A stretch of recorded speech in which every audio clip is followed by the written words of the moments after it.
friends, I am Manu Sharma and this is Civil Section. Welcome you all here.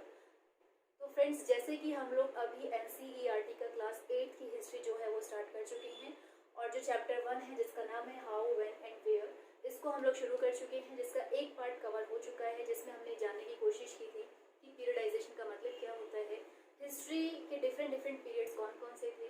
सबसे पहले किसने इसको periods में डिवाइड किया था, जो कि जेम्स मिल थे 1870 में, उन्होंने ये काम किया था। उसके बाद जो मॉडर्न हिस्टोरियंस आए उन्होंने इंडियन हिस्ट्री को डिफरेंट पार्ट्स में कैटेगराइज किया, डिफरेंट पीरियड्स में कैटेगराइज किया, उसके बारे में हमने जाना था।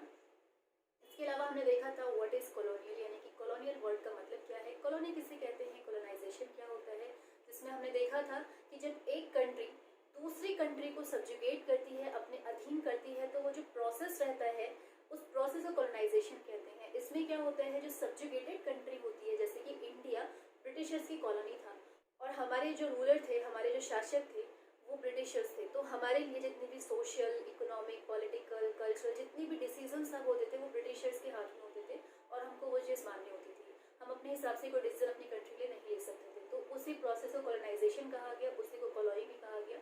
तो हम लोग जो थे वो ब्रिटिशर्स की कॉलोनी थे। ये सब चीज़ें हमने लास्ट क्लास के अंदर कवर कर ली। अभी हम लोग को स्टार्ट करना है कि हाउ डू वी नो, कैसे हमें पता चलता है पास्ट के बारे में, यानी कैसे पता चला कि ब्रिटिशर्स इस तरीके से रूल करते थे, ब्रिटिशर्स किस तरीके की पॉलिसी लेके आए थे, कैसे उनको इम्प्लीमेंट करते थे, वो सारी चीज़ें जो हैं आज हम लोग कवर करने वाले हैं, राइट। तो फ्रेंड्स, अगर आपको पता होगा तो ब्रिटिशर्स ने लगभग हमारे ऊपर 250 साल 250 ईयर्स के अप्रॉक्स उन्होंने हमारे ऊपर राज किया था।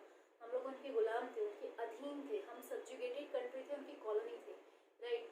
तो उस दौरान बहुत सारी चीज़ें हुई होंगी, क्योंकि 250 साल 250 ईयर्स कम नहीं होते हैं, ये बहुत लंबा टाइम पीरियड होता है। तो बहुत सारे उन्होंने चेंजेस किए हमारे यहाँ पे, बहुत सारे उन्होंने कल्चरल, सोशल, इकोनॉमिक, पॉलिटिकल, ये सारी की सारी चेंजेस उन्होंने हमारे यहाँ पे किए थे। तो हमें पता कैसे चलता है कि ये सब चीज़ उन्होंने कहाँ से की थी, कैसे की थी, क्या कौन से वो सोर्सेज हैं। तो फ्रेंड्स, नॉर्मली जैसे मैंने आपको बताया था लास्ट क्लास के अंदर कि ब्रिटिशर्स की एक बहुत अच्छी आदत थी, वो हर चीज़ को रिटर्न में लिखते थे, हर चीज़ को राइटिंग फॉर्म में रखते थे, इससे कि जो आगे वाला पर्सन है जब उनको पढ़े तो वो उसको एज इट इज़ समझे, जैसा वो लोग बताना चाहते हैं।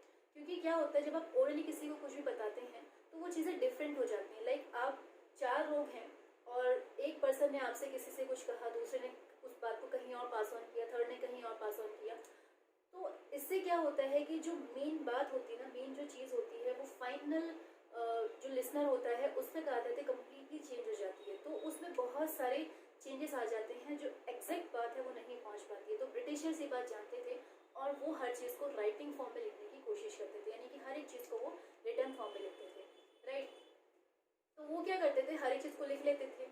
अब वही जब लिखे हुए सोर्सेस हम लोग को मिलते हैं, हम उनको पढ़ते हैं, तो पता चलता है कि अच्छा उस टाइम के लोग ऐसे रहते थे, ब्रिटिशर्स ने ये चीज़ें की थी, ये सारी की सारी प्रॉब्लम्स थी, उन्होंने कौन कौन से रूल लेके आए, कौन कौन सी चीज़ उन्होंने इम्प्लीमेंट की, ये सब चीज़ें हमें उनकी आदत से पता चला, जो उनकी बहुत अच्छी आदत थी कि वो हर एक चीज़ को रिटर्न फॉर्म में लिखते थे, राइट। कोई भी जब वो रूल रेगुलेशन वगैरह सब चीज़ बनाते थे तो रिटर्न फॉर्म में ही वो लोग करते थे। इसके अलावा ब्रिटिशर्स इस चीज़ में भी बिलीव करते थे कि कुछ ऐसी चीज़ें होती हैं जिनकी हिस्टोरिकल इंपॉर्टेंस बहुत ज़्यादा होती है, यानी कि वो बहुत ज़्यादा इंपॉर्टेंट होते हैं, तो जनरेशन जो हमारी आगे आने वाली हैं उनको पता चले कि जो उनके पूर्वज थे, उनके जो एंसेस्टर्स थे, वो किस तरीके से रहते थे, कैसे कैसे वो लोग चीज़ों को इम्प्लीमेंट करते थे, क्या पॉलिसीज बनाते थे। तो उस टाइम पे उन्होंने क्या किया, उन डॉक्यूमेंट्स को, जो हिस्टोरिकल इंपॉर्टेंस के डॉक्यूमेंट्स होते थे, उनको प्रिजर्व करने लगे और उन्होंने एक इंस्टीट्यूट की स्थापना की।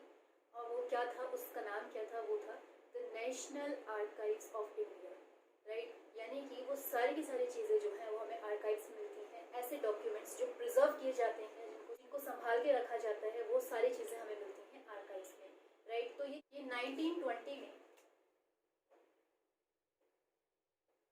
न्यू दिल्ली के अंदर इसको बनाया गया था, इसकी स्थापना की गई थी, राइट। तो ये जो डेट्स होती हैं बहुत इंपॉर्टेंट होती है, क्योंकि इनका एक हिस्टोरिकल इंपॉर्टेंस होता है। तो 1920 में the national archives of India जो थे उसको फाउंड किया गया, उसकी स्थापना की गई, और कहाँ किया गया, न्यू दिल्ली में उसको फाउंड किया गया, राइट। इसके अलावा फ्रेंड्स, ब्रिटिशर्स की एक अच्छी आदत ये भी थी कि वो बहुत ज़्यादा सर्वे करते थे, यानी कि वो हर एक चीज़ के ऊपर सर्वे करते थे। उनका मानना ये था कि अगर आपको किसी कंट्री पर रूल करना है ना, तो उस कंट्री के बारे में हर चीज़ पता होना बहुत ज़रूरी है, क्योंकि अगर आपको उस चीज़ के बारे में पता नहीं होगा तो आप कहीं भी मार खा सकते हैं, कोई भी आपके ऊपर अटैक करेगा, यानी आपकी अथॉरिटी को चैलेंज कर सकता है वो आपका वीक पॉइंट बन जाएगा। तो ब्रिटिशर्स के अंदर एक अच्छी आदत ये थी कि वो सर्वे बहुत करते थे, यानी कि कम्प्लीटली जो उनकी कॉलोनी होती थी उसको जानने का वो पूरी कोशिश करते थे। तो उन्होंने बहुत सारे सर्वे इंडिया के अंदर भी किए थे, उन्होंने मैप तैयार किए थे। तो कहीं ना कहीं वही सारी चीज़ें आज हमारे काम भी आती, क्योंकि उन्होंने हर एक चीज़ को बहुत डिटेल्ड वे में उनको सर्वे किया था और बहुत सारे मैप्स जो थे वो भी बनाए थे। तो फ्रेंड्स, उन्होंने बहुत सारे सर्वे किए, उन्होंने बोटानिकल सर्वे किए, उन्होंने बहुत सारे सर्वे किए। सिर्फ बोटानिकल नहीं, उन्होंने सेंसस किया, यानी कि जनगणना की उन्होंने। और जो अर्ली 18th सेंचुरी का जो टाइम पीरियड था ना, उस दौरान भी उन्होंने काफ़ी सारे सर्वे किए थे। जैसे सेंसस जो है हमारा उसी टाइम पे स्टार्ट हुआ था, और उसके बाद तो अब एवरी 10 ईयर्स के बाद में सेंसस होता है हमारे यहाँ पे। तो वो रूटीन जो था, वो एक प्रोसेस जो था, वो स्टार्ट किया था ब्रिटिशर्स ने। तो अभी आप देख सकते हैं कि एवरी 10 ईयर्स के बाद में हमारे यहाँ पे सेंसस होता है और जनगणना होती है, राइट। इसके अलावा उन्होंने सॉइल के ऊपर सर्वे किए, टोपोग्राफी देखी, उसके ऊपर सर्वे किया, फॉरेस्ट कैसा है यहाँ पे, कहाँ तक फैले हुए हैं, किस टाइप का वहाँ पे फ्लोरा है, कैसा फौना है, किस टाइप के वहाँ पर स्पीशीज रहती हैं, कैसे कैसे वो सर्वाइव करते हैं। हर एक चीज़ को उन्होंने बहुत अच्छे से सर्वे किया और उसका एक डिटेल मैप तैयार किया, उन चीज़ों को उन्होंने नोट डाउन किया। वो सारे के सारे सर्वे आज हम लोगों को बहुत काम आते हैं, राइट। उन्होंने बहुत सारे सर्वे किए थे, चाहे बोटानिकल हो, चाहे वो जूलॉजिकल हो, चाहे वो आर्कियोलॉजिकल हो। तो बहुत सारे, यानी हर टाइप का उन्होंने सर्वे किया हुआ था और हर एक चीज़ को बहुत अच्छे से नोट डाउन करते थे। और इसका बेनिफिट कहीं ना कहीं हम लोगों को आगे मिला। वो हम जब मॉडर्न हिस्ट्री को कवर करेंगे ना, तो वहाँ हम लोग पढ़ेंगे इस चीज़ को कि कैसे कैसे इस चीज़ का बेनिफिट हमारे यहाँ के लीडर्स ने दिया था, राइट। लेकिन फ्रेंड्स, कुछ कमियाँ भी होती हैं। कॉइन की ना ऑलवेज टू साइड होती है, यानी कि हर एक चीज़ अच्छी नहीं होती है और पूरी की पूरी चीज़ खराब भी नहीं होती है। तो कुछ अच्छी चीज़ें होती हैं, कुछ खराब चीज़ें होती हैं। तो बिल्कुल ऐसे ही ब्रिटिशर्स के टाइम पर भी था। तो जैसे उन्होंने चीज़ों को राइट डाउन किया, उन्होंने लिखा चीज़ों को, और वो चीज़ हम लोग को आज हेल्प करती है चीज़ों को समझने में कि कैसे ब्रिटिशर्स ने हम लोगों के ऊपर राज किया था, कौन कौन से एक्ट लेके आए थे, कौन से उन्होंने रूल बनाए थे। वो सारी की सारी चीज़ें जो है वो हम लोग उनकी आर्काइव से हम लोग को मिल जाती है। लेकिन कुछ कमियाँ भी थी। वो कमियाँ क्या थी? क्योंकि हर एक चीज़ जो है ना वो हमें आर्काइव से नहीं मिल सकती है। वो आर्काइव के अंदर सिर्फ वो चीज़ें आपको मिलेंगी जो ब्रिटिशर्स के दौरान की गई थी, ब्रिटिशर्स ने की थी। लेकिन जो एक कॉमन मैन था, जो एक पीजेंट था, जो एक क्राफ्टमैन था, उसकी क्या परेशानियाँ थी, वो उन रिकॉर्ड्स के अंदर नहीं होती, राइट। वो हमें कैसे पता चलता है? तो ये एक उनका वीक पॉइंट था और वो सारी की सारी चीज़ें जो है वो हमको नहीं मिल पाती हैं। लेकिन कहीं कोई ऐसा सोर्स तो होता ही है जहाँ से पता चलता है कि उस टाइम के जो लोग थे वो किस तरीके से परेशान थे। तो वो कैसे पता चलता है? तो कई बार ऐसा होता था ना, हमारे जो कंट्री है उसका अदर कंट्री से रिलेशन थे, एंशियंट टाइम से रिलेशन थे ट्रेड को लेके। तो बहुत सारे जो फॉरेनर्स होते थे ना, वो हमारी कंट्री में आते थे, यहाँ पर देखते थे, चीज़ों को समझते थे। कुछ ऐसे होते थे जो ट्रैवलर्स होते थे, वो मतलब चीज़ों को देखना और लिखना, उनको किसी कॉपी के अंदर लिख देना या उसको नोट डाउन कर देना कि यहाँ के जो लोग थे किस तरीके से परेशान थे। इसके अलावा जब हम लोग एजुकेट होने लगे थे, हमारे लीडर्स जो थे वो भी चीज़ों को लिखते थे कि किस तरीके से जो कॉमन मैन है उसकी क्या क्या परेशानियाँ हैं, किस तरीके से वो फेस कर रहे हैं। तो जो अंग्रेज़ों के जो लॉ हैं, उनके जो एक्ट वो लेके आए हैं, कैसे एक कॉमन मैन को परेशान करते हैं, किस तरीके से उनके लिए बेनिफिशियल हैं, वो सारी की सारी चीज़ें जो हमें मिलती हैं वो किसी की ऑटोबायोग्राफी से मिलती हैं, किसी न्यूज़पेपर से मिलती हैं, किसी मैगजीन से मिलती हैं। जिस टाइम पर प्रिंटिंग स्टार्ट हो गया था ना, उस टाइम पर न्यूज़पेपर, मैगजीन्स वगैरह ये सब चीज़ें भी प्रिंट होनी स्टार्ट हो गई थी।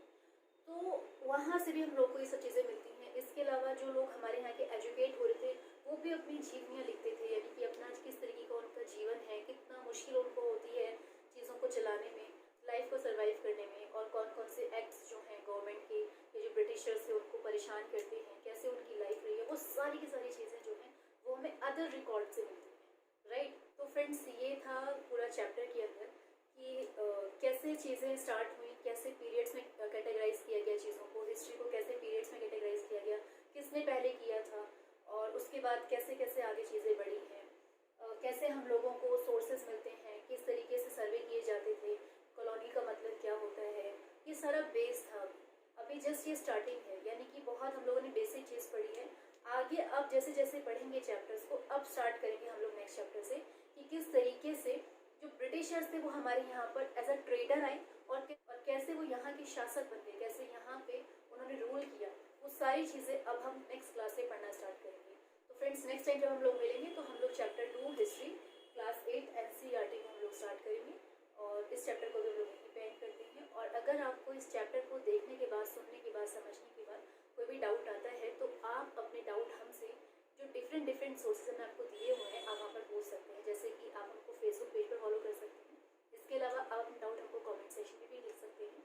हमें मेल भी कर सकते हैं अपने डाउट। हम पूरी कोशिश करेंगे कि जो भी आपके डाउट्स हैं उनको ख़त्म किया जाए, उनको सॉल्व किया जाए, आपको आगे कोई प्रॉब्लम ना आए। इसके अलावा फ्रेंड्स, अगर आपको लगता है कि हमें हमारे वीडियोज़ में कुछ इंप्रूवमेंट की ज़रूरत है तो आप हमें सजेस्ट भी कर सकते हैं। आपके सजेशंस अगर हमें